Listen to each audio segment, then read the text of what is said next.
John Sansbury, Olentangy Liberty Patriots making it to the state championship in Division I for the first time in program history after defeating the three-time defending state champs, St. Edward, 21-7 last week in Mansfield. And Coach, appreciate your time as always, man. It's been fun doing these every single week. But I'm sure, describe the feeling of not only advancing to the state championship, but you take down a team that's won it 3 years in a row in St. Edward. I'm sure that had to feel pretty awesome. Yeah, I mean, I'm extremely proud of our players and the way they played and our coaches and the job they've done all season. And it's awesome. I mean, there really isn't much time to kind of sit back and think about it, though. And I'm sure we'll do that in the off season and that sort of thing. But it's just kind of on to the next week, like we've done for the last 16 weeks. So haven't had a whole lot of time to do that as we're preparing. But I'm sure we'll do that in the off season because we're focused and we obviously didn't we didn't know we were going to be here, but we felt like we had a good team this year and we had an opportunity and we've had a lot of close games and close calls. But our kids are playing excellent in the playoffs when we need it, and so now we're here. Yeah, business as usual. You're not done yet. You got one more to go. Talk to me about the opening sequence of the game last week against Edward, though, because you get a pick. It was a pick six, but it was called back because of a hold, and you score on that drive. You go up 7-0, and then you recover a fumble on the ensuing kickoff. I think you missed a field goal on that drive, but it really felt like you just kind of had a stranglehold on the game early. Even though you were only up 7-0 at halftime, it felt like you were in complete control, and obviously you end up winning 21-7. But talk to me about that opening sequence and just how it kind of worked out for your guys. Yeah, couldn't have started any better. It was an outstanding play by Carter Kuhn, our outside linebacker, kind of sinking into that spot, and I don't think the quarterback saw him. And then the score, I mean, the excitement on our sideline was great. Obviously got everybody going. Devastating to get that block in the back call, but it was the right call. And I'm glad our offense could punch it through. And then, the ensuing kickoff, they fumble. I mean, just these are kind of unseen things or things we didn't think they were going to do, but they did it. And unfortunate we couldn't take advantage of the field goal. We had it blocked, actually. It was kind of skidded off a kid's hand. Right. But it was great. I mean, you can't write a better start, I think, just about to the game in the Final Four. And it was a great way to start. And I think our kids obviously fed off that energy and excitement for the rest of the game. I'm sure that helped you stay a little warm in the beginning. You probably weren't thinking about the cold, after that opening sequence. No, we were all a lot of movement going on, a lot of jumping and all that. So yeah, warm. Yeah, no, it was definitely frigid last week, and it'll be cold again this Friday in Canton. But you've got Cincinnati Moeller in the state championship, and they defeated Centerville, and actually a running clock victory, 49-10.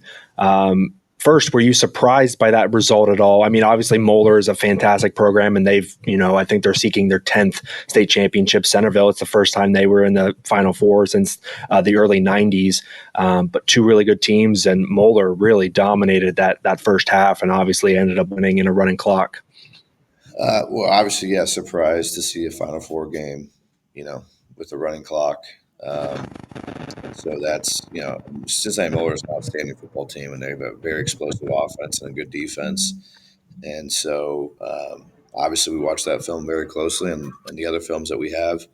But we're definitely going to have our hands full. It's definitely going to be a challenge because they're so well-rounded and such a good team and a lot of talented players, as you would expect, right, to be in a state championship game.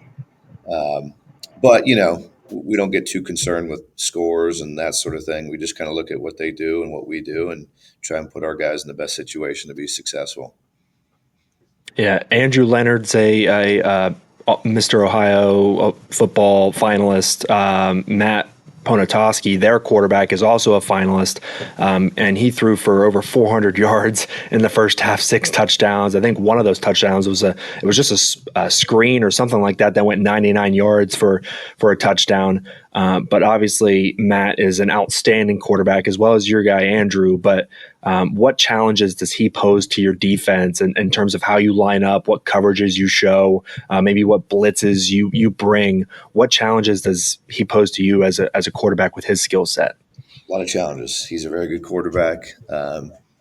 the one good thing we have going for us is we get to go against our quarterback every day, who's also very good and similar. Yeah, he's excellent. He's accurate. He can throw on the run. He makes good decisions with the ball. He's got a lot of playmakers, a lot of big, tall receivers and tight ends, along with a strong running back and a very good offensive line. So it's a complete offense for sure. Obviously, we're going to have to mix up what we do to keep him guessing a little bit. Apply pressure strategically because nobody likes pressure, and do our best to kind of make them earn their scores. Like you said, we can't give up one play drives. We can't give up 98-yard. Nobody's trying to do that, but we got to be conservative with it. Everybody run to the ball, tackle together because we're going to miss some tackles. They got really good players, and so just making them drive, drive, drive, and really earn these drives and earn any points that they get. Just because it can get ugly if you don't do that. So that's kind of the strategy, and that's what we've been. That's been our philosophy all year. And so, yeah, we're going to really have to put it in the plan and execute this Friday for sure. Yeah. Now, what has the film shown you about how you attack Moeller offensively? Like, because obviously Centerville is a different style of offense than what you guys are.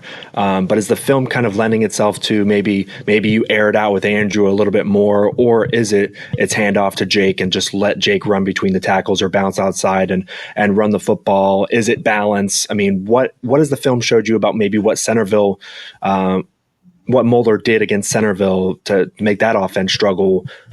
How do you make it work for you, and what has the film shown you? Yeah, I mean, it's like you said, we got to take what they give us. We got to be balanced until they decide, they're going to take away one side or the other, one run or pass. And so, you never know. You watch the film and they do different things, every week, and then they might come out with something different, Friday night that we haven't seen. So the plan is to have a balanced attack, run, pass. It's going to depend how many guys they have in the box. Do they load the box or do they spread it out? That'll dictate kind of some of the things that we do. But we feel good about the quarterback we have, Andrew Leonard, and the playmakers he has around him. We just got to get them in space and try and find ways to get advantages so our guys can make plays. Now, talk to me about the atmosphere that you expect to walk into Friday night, because you're playing in Canton at the Pro Football Hall of Fame. That's where legends in football live forever in pro football, but obviously every high school team is playing their state championship game there. Talk to me about what you expect to feel as you walk into that atmosphere, playing where, like I said, legends in football live for eternity. Yeah, I think it's going to be an awesome experience for our players. What a great opportunity. I'm going to be excited, and our coaches will too. We've never played in the stadium before. And so I'm sure it's going to be electric. I'm thinking we'll have a bunch of fans there and community members. It'll be different, obviously. We played in the Crew Stadium was a big stadium as well, something we haven't done before. But this will be different, obviously, with everything you just said. So, I think our players are just going to go play. That's all they want to do is play football. And, we'll soak it up afterwards. But I'm expecting our players to do what they've always done, go out and do their job and play as hard as they can and really just kind of feed off the energy and excitement there. Yeah, it's going to be fantastic. Well, you got one more to go, Coach. So go bring home a state championship for the first time. And thanks so much for joining our show. As always, man, every single week during this playoff run, it's been fantastic to have you on. I've had a lot of fun doing it with you, and go win a state championship, man. I appreciate it. Thanks for representing us, and go Patriots.